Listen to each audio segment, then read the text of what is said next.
Welcome to The Business Fighter with Henry Penix. Henry has been the CEO, founder, and consultant to hundreds of companies worldwide. He retired a multimillionaire, financially independent at the age of 35. Henry grew up a preacher's son and was thrown in jail 3 times for various altercations. He knows what it means to come from nothing and have to fight his way to the top. Henry is the business fighter who will teach you strategic skills for winning in business and in life. Don't just spectate, participate.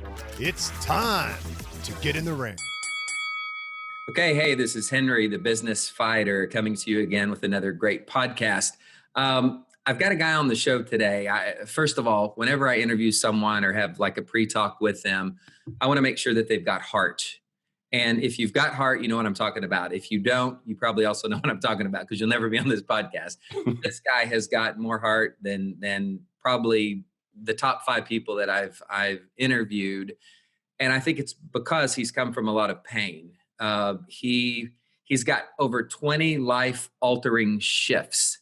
He told me that when shift hits the fan, it really hits the fan. So he's got over 20 life-altering shifts in his life. I want to get into that just a little bit. But the guy's a former NFL football player, American Ninja Warrior, coach, consultant, speaker, husband, and a father of 3 incredibly great kids. I'm so happy, Anthony, that you took the time to be with us. Guys, help me welcome Anthony Trucks. Anthony. How you doing, man? I like that. It's a cool intro. I feel special. We're gonna have some fun with this, man. I hope you do. I was looking at some of your website here. I believe it's anthonytrucks.com. If you guys want to look him up, listen to his bio. He's got these pictures of him playing football, American Ninja Warrior, all that stuff, man. Today I had this excitement. I was telling you earlier when we were kind of doing a pre-talk that I was so excited to interview you, and I knew some of the reason, but I don't know all of the reason. And so when you told me that whatever comes out of your mouth comes out of your mouth, you never know what you're going to say, I said that's why we're going to get along so well, because I'm the exact same way. So there you go. Sometimes I get applauded for that, and sometimes I get slapped for that. Oh, you know my wife then. You must know my wife. That is my dilemma. Yeah, I know. Awesome. So we're going to have a great time today. Man, you're talking about taking people through different shifts in their life. Yeah. And you only know how to do that if you've done that yourself. Mm-hmm.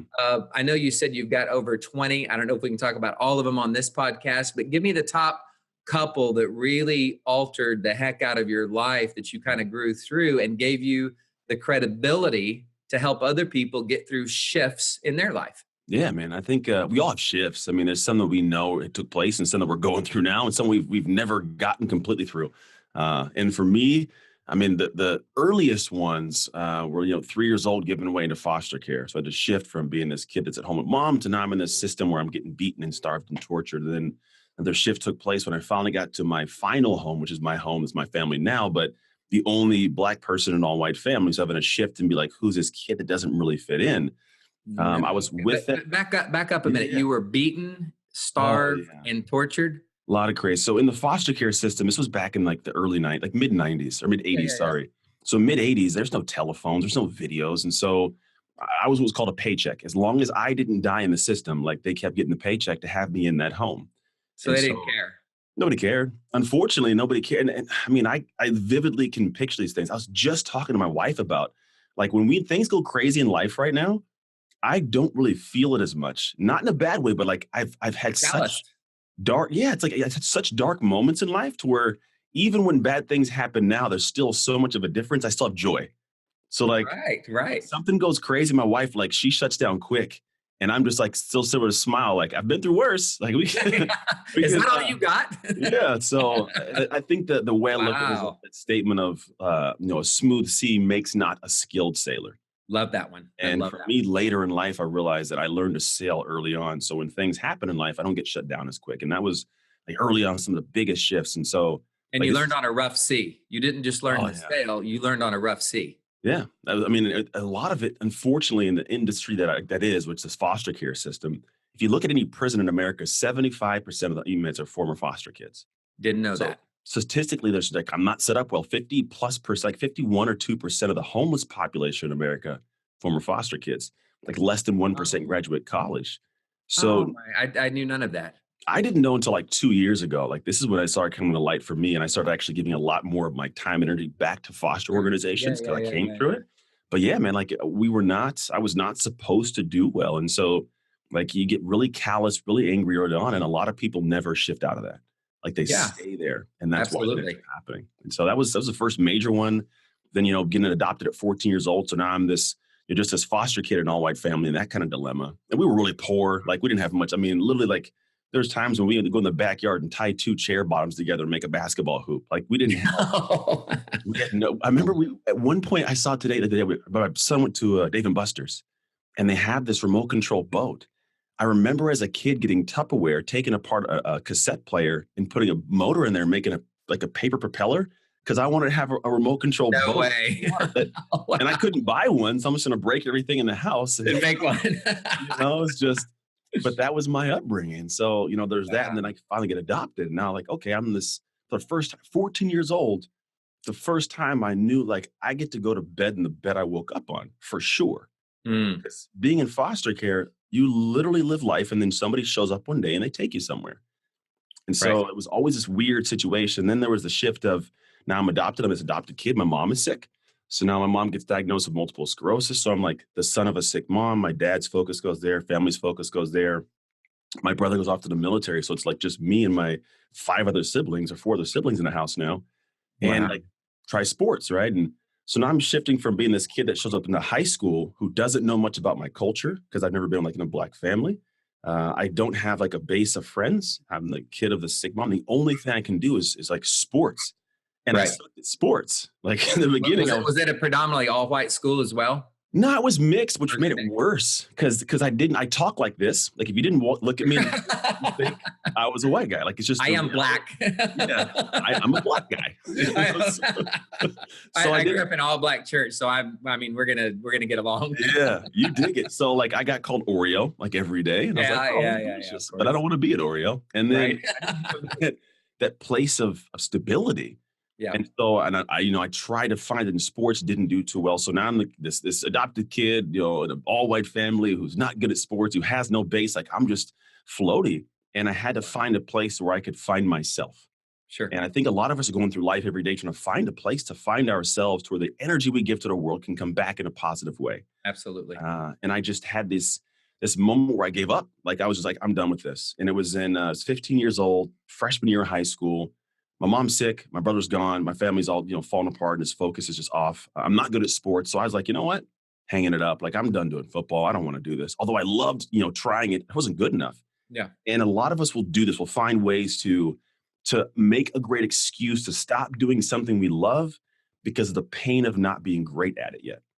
Dude, say that again because I also asked my guests to come up with golden nuggets. You've dropped about 5, but I've got to stop you so you can say that again because that's huge. Please Yeah. repeat that. So we will always find excuses to stop doing something we love because of the fear of the pain of not being great at it yet. Oh, dude. Okay, please keep going. Yeah. So That's so big. so for me, it was like I'm just gonna make an excuse, and it was like I'm a foster kid. I'm not supposed to be good at football. I'm gonna stop doing that. Yeah. And then I had this moment, like a unique moment, simple but like a powerful one. I'm sitting in Mr. Howell's English class in a portable freshman year of high school. Mhm. I'm in this back right desk. There's 2 girls sitting next to me. And this is unique because it's a simple statement, but here's what she said. She says to the other girl, and I got just I got a black park over my head. I'm eating a bag of Cinnamon Toast Crunch. I'm just sleeping through class. Like I'm failing. I don't You care. I'm didn't already care. checked You out. didn't care. Yeah. And she says to the other girl, well, the reason I'm so bad is because I'm in foster care. And as simple as it was like, damn, like that's what I've been running through my head. And when Oh, you get a man. chance to hear your excuse out loud, it slaps you when you realize how stupid it sounds. Wow. So that Wow. I remember the day too. I remember like just hey, like sitting there in that thing. I couldn't fall back asleep because I was trying to take a nap. Yeah. Uh, I remember going back home and just sitting there with this, like, I do not want to be the guy that, 30 years from now I'm a bad dad or a bad guy or whatever it is, because this happened to me as a kid. But I Sure. had no control over this. Like, I want to be great. And I kid you not, it's like I take myself back, but as we had in the corner of my bed, I had this bed, and I had the corner of the bed, TV in the corner, and had little like maybe a 2 foot by 1 foot mirror on the wall so I could check my hair because a black guy had to have the dip and waves, I had to Yeah. get it done. Right. So, so I would I would sit there in the corner of my bed and just like, stare off in the distance. And I remember I stood up, and as clear as I remember, I stood up, I got close to the mirror, looked myself in the pupils and says, Anthony, you're going to be great. And it was that simple, right? It was a Wow. moment of connection with me. I wasn't making a commitment to my buddies, my mom. It was like, Anthony, I'm making a commitment to you. You're going to be great. Like, we got to do this together. Mm. And it started this process of me making a choice of like, what could I be great at? What would I put time into? And I made this commitment. Really was what it was is I decided to commit to give incredible effort before I knew I'd be successful. Mm. Because most people want to wait. Like, I want to wait for Right. the guarantee, and then I'll put money into them. Then I'll put Right. time, and then I'll put effort. But I was like, if I don't put that, I guarantee I don't get that. I guarantee I'm not Yeah. better, whatever. Yeah. And You're always going to miss 100% of the shots you don't take. yeah, That's your so guarantee. that is exactly right. And so I was like, I got to take a shot. And so I was like, what are some things I could be great at? And there's two things at the top of my head at, 15 years old. I was like, one, I could be great and get them girls' phone numbers, man, 'cause Yeah, that's right. back in those days, it was, it was like you had to actually ask the girl for a phone number and then call her, hope her mom or Right. dad That did, process. Yep. you know? Yep. I was the millennial who was back then doing that still. Uh, Right. the other side was like, I wanted to be great at football. Like, I really wanted to be great at this sport. And so I did everything that I could see somebody would have to. This was a major shift in my life, one of the Yeah. most critical, paramount ones. And what it was is I found out the beauty in sacrifice without knowing what you're sacrificing for. And it took Mhm. place where that whole like rest of the year off season, what I did is I went and lifted every weight in the weight room. Had no idea what I was doing, but I'm like, I'm just gonna lift all the weights. I Right. started running routes. I'd get buddies to throw balls to me. Like, I would just catch every ball I could. I tried to do everything that a great athlete does. Because in my head, I wasn't a great athlete. I was like, I'm just gonna do what the great athletes do. We'll see what happens. And this unique thing happened. So I show up the next year. Henry, bro, I was an animal. Like, I Really? was an I was an animal. I was Killed it. faster, stronger. I was catching everything. And I just had this chip on my shoulder where if me and you went up to me and Henry, me and you are not going to win, my man. It's Yeah. not going to happen today. And if you did beat me, hey, get back up. Let's go again. Let's go again. I got to get this done. You can't beat me. And it was just this Right. weird. Right. And, in the moment, I don't know what's going on. But what I found was later on, there was beauty in the fact that I had done the work in private in the dark to where I had earned the personal pride, the stamp of approval, the identity of this is who I am. So when me and you competed publicly, I had that edge to where I wasn't going to let you do it because I knew I deserved it more than you. Yep. And there's Wow. that That's all huge. came from the effort I put in. Like, I wanted to before I would knew I'd be successful. And so like that was the catalyst to how my brain started thinking, how I operate my personal identity. And it turned into me getting a scholarship, playing in the NFL, all this craziness you hear in my life now. And it all started at 15 years old. Dude, let me interject something because you're about to make my brain explode. You're dropping so many gold nuggets. My brain's going absolutely My nuts. bad. I I've talk got fast. to recap this. Okay. Henry the business fighter, Anthony Trucker, we are killing it. Anthony's killing it. So Anthony just told me that he tried out 14 years old, given up on life, given up on all this junk, had everything going against him. It wasn't until he looked at himself in the mirror and told himself, Anthony, you're going to be somebody. You can do better. Mhm. And scientifically, Anthony, and I know you probably already know this, but for my listeners that may not, when we say something out of our mouth and we hear it with our ears, there is no filter. Mhm. What I mean by that, if your mom, your dad, your coach, your girlfriend, whoever tells you something, you always think about why they're saying it to you. So you filter whatever they're telling you through Mhm. that particular filter or lens, some people call it. Yeah. You didn't do that. You said it yourself to yourself. Mhm. So when you say something to yourself, there is no filter. So you believe it. So Yeah. you're saying it, you're reinforcing it. Your own ears are hearing it. And Mhm. that was like step one. Yeah. Step two was you said you made the sacrifice without knowing what you were going to sacrifice for. Like you just knew you had to sacrifice. You went in the gym, you lifted as much as you could, you did sprints, you had balls thrown at you, you did all this stuff with no guarantee. And Yeah. thirdly, you said that you got the confidence from doing that in private to give yourself the ability to explore that publicly. And if you Yeah. ever came up against anyone, you knew you had the right to win because you Yeah. put in the sacrifice. Even Yeah. back then, when you know what you're sacrificing for, you put in the sacrifice to kill it. Yes. Okay, guys, listen, if you're listening to me right now, Henry the business fighter, Anthony Trucker, just what we said, just what Anthony and I said take that segment, and I'm not near finished, Anthony, but take that segment and repeat it, play it 10 times and get that in your head. Because if the only thing you learn in life is that, you're going to be successful and you're going to be able to do anything you want to do. If all you learn in life is that, you're going to be successful. Take that part, share it with 10 people right now, please, because this will change your life. Yeah. Anthony, you dropped these gold nuggets already. I don't know how many more we're going to have, but please, I never know what's going to come out of my mouth. The NFL. Go ahead. Yeah, I never know what's going to come out of these things. It's trucks, by the way, it's not the first time I've been called trucker. Did I say trucker? Yeah, it's cool though. I get trucker, truck stop. My wife calls me, different names too. All you know is you keep trucking on no matter what. Oh, I do. Honestly, I don't care. I just want to make sure you know. I apologize. Anthony Trucks. Yeah. Trucks. Okay. All right. And AnthonyTrucks.com is where you catch you. Okay. Yeah, sorry, Anthony. Yeah. Oh, you're good. You're good. Yeah. So, I mean, I agree. It changed your life. It changed my life. At this point, it changed my client's life, which is awesome because it's just pulled from life experience and studying psychology and everything. I'm not the dumb jock. There's some dumb jocks. I'm not one of them. Right. I'm not. Yeah, man, I go into college. So I get my scholarship, go into college. And so in college, when you go to, play football, you can redshirt. You ever heard of redshirting football, which means I'm going to take a year off. I wasn't about that life. Like I wanted to do it now. Went out on the field. I wanted to play. So three games into my freshman season, I go out and play. And I'm starting on kickoff, special teams, not on defense.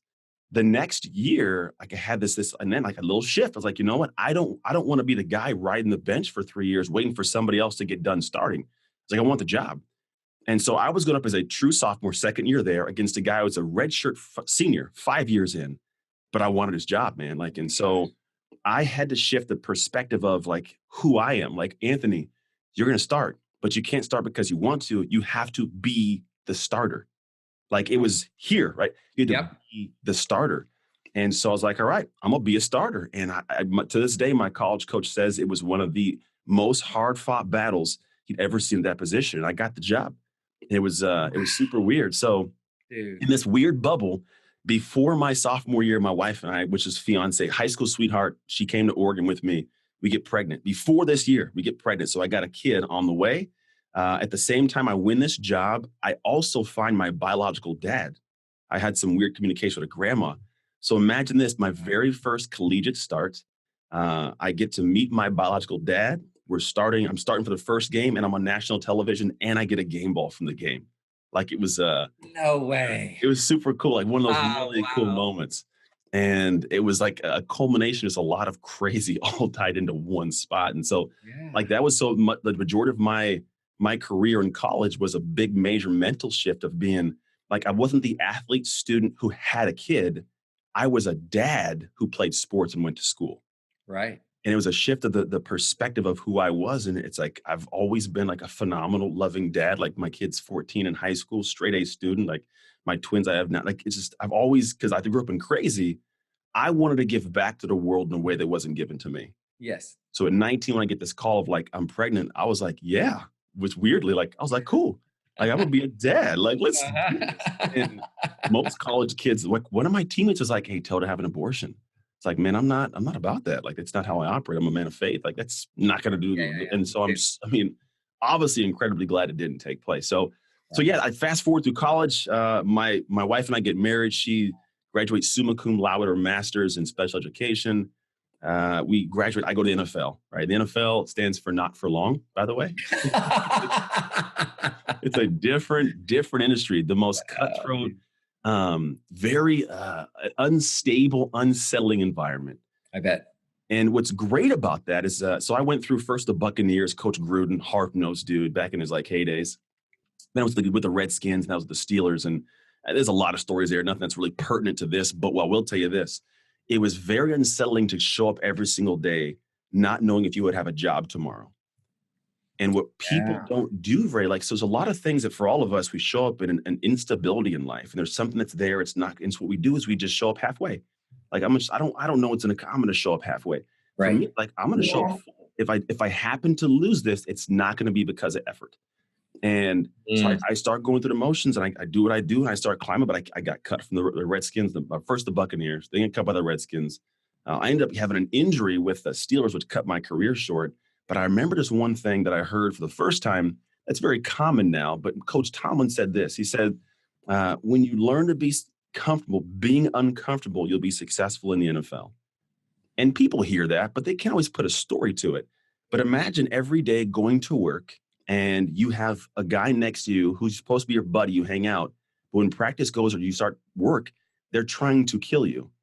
Like it's weird. I mean, imagine how unsettling that is. They're trying to every day. Every day. Wow. You have a coach who's telling you, hey, if you don't do right, we got 10,000 other guys that want your job and we'll gladly go pay them. That's right. And then you have an environment societally where like you mess up, everybody knows and everybody's telling you.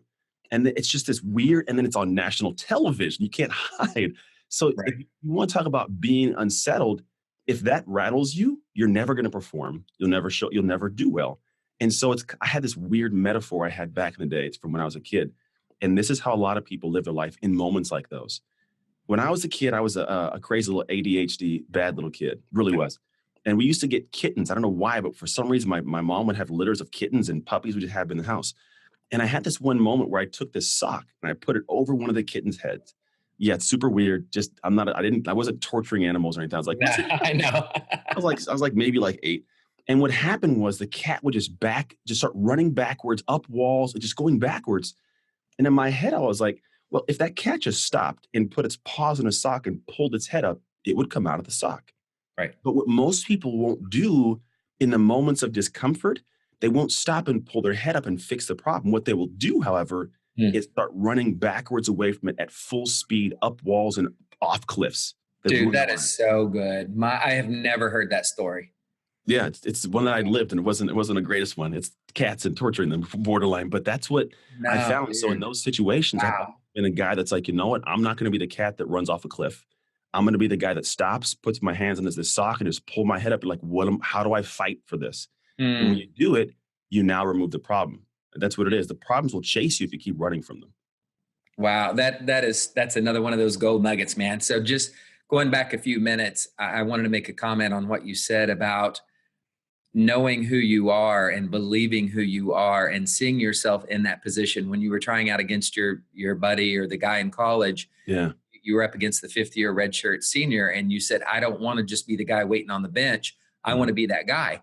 Yeah. It was not until you made the shift in your head and created that new identity, the shift in identity. That's what you stand for. Yeah. Till you became that. And I coach a lot of business people now, and I tell them, some guys that I coach really take off pretty fast, especially like with electronic companies or in technology. And I have to almost set them down and say, dude, look, you're viewed as this, like you're now the expert. Before you were kind of running around and trying and you were nice to everybody, and that's fine. Still be nice to everybody. Yeah. But you have to see yourself in this different position before anybody else will. And you have to believe you can be in that other position now first in your head before anybody else will. So what you did, dude, you did that, man. You believed in your head first. You saw yourself. You shifted into that role. What I don't get is, how did you do it? Like, did you go to a conference? Did you read a book? Were you praying about it? Like, cause that's not normal, especially when you got all that shift against you. Yeah. I think, that I couldn't, it's like in life, there's always the hindsight. I have now spent the last, years of my life unpacking all of that. Right. I'll give you the perspective of in the moment what I did and what I believe I did from like a structured mindset. So back in the moment, what I did, I was really big on just trying to, like a coach said, get comfortable being uncomfortable. And if you think about the frog in a pot of water, right? If they're in the pot of water, it's hot, they freak out. Let it warm up slowly, they get used to it. So my thing was just stay in this, Anthony. Just stay in it. It sucks. Just stay in it. Just stay in it. And so when moments like this would hit me, or I wanted to like be this new guy, like talking about identity, what I realized is a lot of people, they're being who they are, trying to do the things that somebody else does to get success. And what you have in that is an immediate disconnect between you being that person. Because what you have to realize is whenever you're trying to do something, it takes a certain amount of energy expelled. And we have the word burnout, right? Because people emotionally just get burnt out trying this thing. Right. And if you find that people are incredibly successful at something, they get filled up when they do this. So for me, I was like, how in the world do these people do this? And it looks effortless. And it kind of started spinning for me. What I realized is whenever we like get up throughout our day, right now, all of us, we get up, we operate in our daily operations. We have these habits, these operations we do. And it's what our identity is doing. In fact, Our identity is who we are when we're not thinking about who we are. Yep, Just who you are. I agree. And so what happens is I can go through my day and it doesn't drain my soul because it's just I'm used to this natural habit. It's called homeostasis, my normalcy. Mhm. The people who are successful, they just operate the same feeling of effort at a higher level. And the reason is because they're not a person who is who they are trying to do those things. They're a person that just does those things. Hmm. And so back in the day, so I would Wow. study like, what is this person doing? How do they show up every day? And I would start to do that work, and it would suck at first. But we are investment bias type humans. We give something out. I want a return on my investment. Right. For a lot of us, the return on investment comes from the work. When I was 14, the return on my investment was not just a faster, stronger body. It was Anthony. In fact, what we are creating is creating us. And so the energy I put into something, the time I spent like building my body, building that, I could show up, be fast, be stronger, make more plays. So I stood back like, yeah, I'm a football guy. Like, oh, okay. And so when I look at it in hindsight, really what it is us stepping in a role and saying, hey, I got to not only just be this person trying to do that thing, I got to be that person. If I want to have the return on my investment be the feeling of that's who I am, I got to put the investment in place. I have to create what's got to be created to be that person that just does those things. So that's where a true identity shift takes place. Have you always been this deep of a thinker? I mean, I was not ready for this. I halfway thought I was going to interview a jock, and you seem very cool, but dude, you are deep. Thank you, man. Like I talk to a lot of people all over the world. I've had, whatever type of career you want to call it, but I can tell, man, you have really put a lot of thought into this, and you have the goods to take somebody through realizing how that shift happens, first to identify it and then how to do it. The thing you just said about stop trying to be like that person because you automatically put yourself back here, just it. Yeah. That in itself, man, if you think about that long enough, that in itself is another one of those golden nuggets that will change your life. And it's one thought. You're 1 second away from changing your entire world. And it's that one thought. Yeah. And you did it. And you did it at an early age, even if you knew you were doing it or not. Like you said, you've been unpacking it, and now you're teaching other people to do it, which I applaud you for. Thank you. But dude, going through it, man, you're special. I mean, you've got something special about you, and you're deep. And I love that, man. I do. I told you earlier I was excited to interview, and I didn't know why. Now I know why. I got a little bit of weirdness. I think honestly, different. My wife and I have a lot of deep conversations. I think it's part of it. We have like legitimate. I can truly be open, and there's not much I don't share publicly that I will talk about about with her. But I think the reality is, I always want to know. I'm a curious human at the base of me, too. And I'm a very transparent human. So I don't have the limiters of. So I think depth comes from connection, right? So if I can connect with somebody, I get that depth of going deeper. But I can't connect unless I'm vulnerable is one, and I can't connect unless I'm very honest about what's really going on up here. Yes. Because if I can't, then so I look at like another metaphor. If you have a person at the bottom of 100-foot well and you drop a rope down there, if the rope's only 75 feet, I can't pull them out. So a lot of people are dropping 75-foot ropes into relationships, trying to get to the bottom of what's going on. I just dropped the 150-foot rope in like it's going to curl up on the bottom. Well, I'm rolling this sucker up. If you happen to miss it, there's 50 more feet you can grab onto. Yeah. And so I have a lot of real awkward conversations, and I get real cool perspectives. I'm never infallible, never right in my head. I really want to know what you think. Yeah. And it creates a better filter for me to look at the world through. And that's how I think, man. It's how my brain's always operated. Right, man. Wow. I can't believe we're a couple minutes here till the end of it. I feel like we're just getting started, man. I gotta do part two, man. I'm just gonna say that we've got to do a part two. Yeah. We'll for sure do that, man. Well, look, this is Henry, the business fighter. We've got Anthony Trucks, anthonytrucks.com. He has blown my mind. Please listen to this over and over. He's going to blow yours too. Anthony, tell people how they can follow you, how they can get in contact with you, your website, all that stuff, please. Yeah, man. So I'm most present on Instagram. It's at Anthony Trucks, just how it sounds. My website, you said, anthonytrucks.com. And if you are curious about how to make a shift in your life, what I do is called close your identity gap, the gap between who you are and who you want to be. I've been talking about the whole time. We have this thing that my team does called a strategy call of structure. The strategy call is a way for you to get clear on where you're really at, where you really want to go, and what's stopping you. And that link is trucksteam.com. Straightforward, simple. It's a free call. hop on my team, helps take care of you. And what I love about you, Anthony, is that you practice what you preach. I tell people I don't teach from a book that I've read, but from a life that I've led.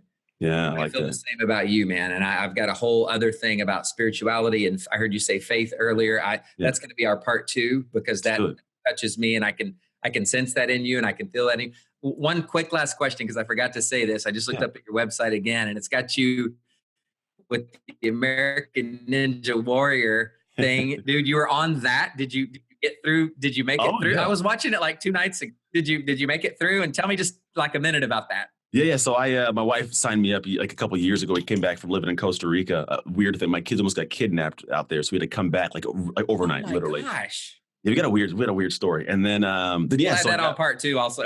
yeah, we'll pack that stuff up. Like, we got a whole, my wife and I got divorced, remarried 3 years later. We got a whole bunch of weirdness in you got some more to unpack, dude. Whoa. I'm a cluster of a bunch of weird stories. But anyway, so Ninja Warrior, she signs me up, doesn't tell me.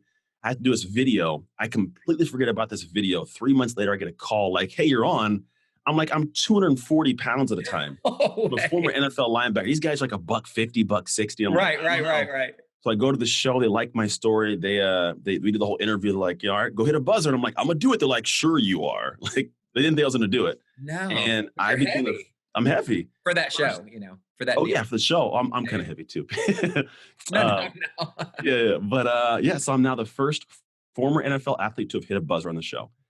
So I did some You cool made stuff. it all the way through, dude. Weren't your like forearms and wrists about to break? That's the only thing that bothers me about it, because I'm about 220 myself, worked out all my life, and I go, dude, I cannot hang up there like a guy who's $150. Oh, I was swinging, jump. You got to watch this. A clip you can watch on the website. You go to the About section of my website, you'll see the actual run. And then after that, Okay, I'm gonna watch it after this. yeah, there was. So I've done 3 years, and every year I went from city qualifiers to finals. Never got to Vegas. That's really hard. But I'm done with it as of now, because, like you said, my elbows hurt, my body hurts. Yeah. I've retired my Ninja Warrior, I guess, mask. I don't even know what you put on there.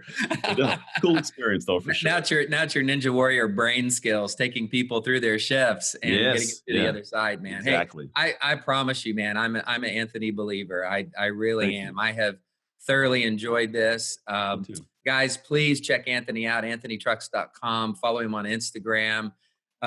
Give this guy a look, because he is the real deal. Anthony, hang on 2 seconds. I want to talk to you when we're done. Guys, this is Henry the Business Fighter, another podcast. I hope you like it. Take it, share it with your friends. Even give it to some of your enemies. It'll make it better. Have a great day, and God bless.